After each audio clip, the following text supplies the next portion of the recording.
Salutare, dragi prieteni! Subiectele principale ale analizei noastre de astăzi sunt: Slovacia se comportă din ce în ce mai mult precum un stat satelit al Rusiei, nu unul din Uniunea Europeană. Ministerul Apărării al Slovaciei, prin Ministrul Apărării, a declarat că Ucraina ar trebui să renunțe la o parte din teritoriu. Care este decizia importantă a Statelor Unite ale Americii în sprijinul Ucrainei, pe care Volodymyr Zelensky a anunțat-o? Un nou record de pierderi rusești în Ucraina, peste 2000 de militari lichidați în ultimele 24 de ore. Potrivit ministrului slovac al apărării Robert Kaliniak, în emisiunea de discuții V-politice de la postul TV TA3 de duminică, spune că realitatea de pe teren indică faptul că Ucraina va trebui să renunțe la o parte din teritoriul său. Potrivit lui Kaliniak, este în interesul Slovaciei ca războiul să se încheie imediat și să se stabilească un armistițiu între cele două părți în conflict, cu negocieri de pace ulterioare. Mai important decât granițele viitoare este forma pe care o va lua Ucraina postbelică, consideră ministrul.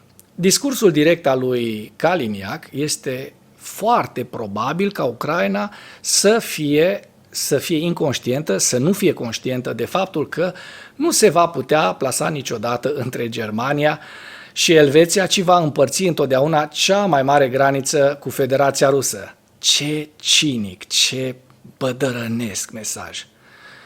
Nu te poți certa despre faptul cine este agresorul aici, pentru că Rusia a depășit toate granițele, toate regulile și a încălcat dreptul internațional, dar este necesar să acordăm aceeași atenție la ceea ce se întâmplă în alte părți ale lumii și să aplici aceeași standarde pentru toate celelalte dispute. Băi, Slovacia asta devine un fel de împăciuitor la nivel mondial, nu alta. Ziua 1041 a războiului din Ucraina.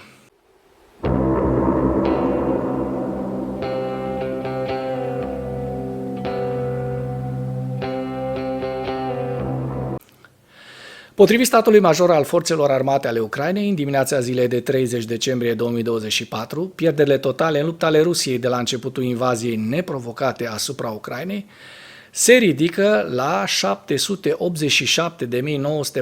de militari. În ultimele 24 de ore, Rusia a înregistrat pierderi semnificative pe frontul din Ucraina, între care 2010 militari, 7 tancuri, 22 de vehicule blindate de luptă și 44 de piese de artilerie. Dacă până în acest moment ai găsit informații utile în material, contribuie cu un like și cu o distribuire a acestui videoclip pentru a ajunge la cât mai multă lume. Președintele Volodymyr Zelensky se așteaptă ca astăzi, 30 decembrie, să fie anunțat un pachet important de ajutor pentru armata ucraineană din Statele Unite. Știu că se pregătește o decizie importantă a Americii în sprijinul Ucrainei.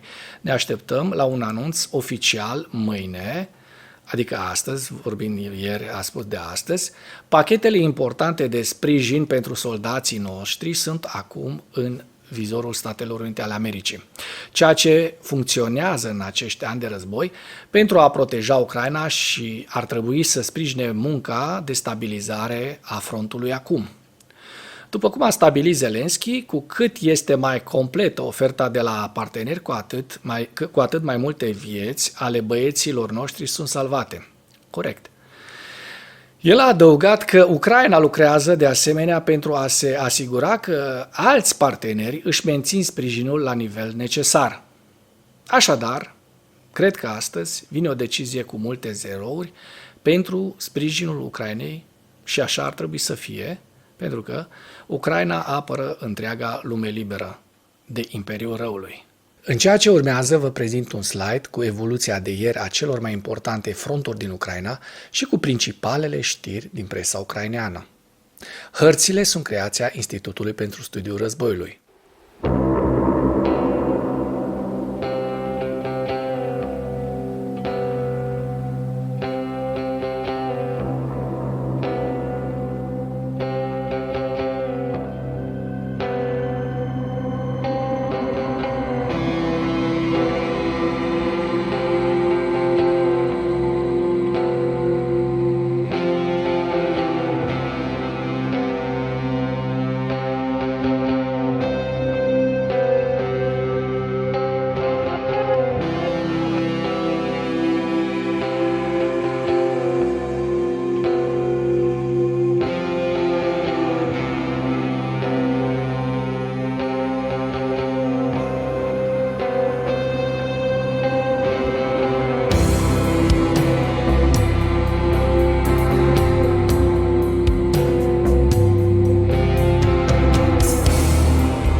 Mulțumesc pentru vizionare. Dacă vrei să susții acest canal, abonează-te la Animatura.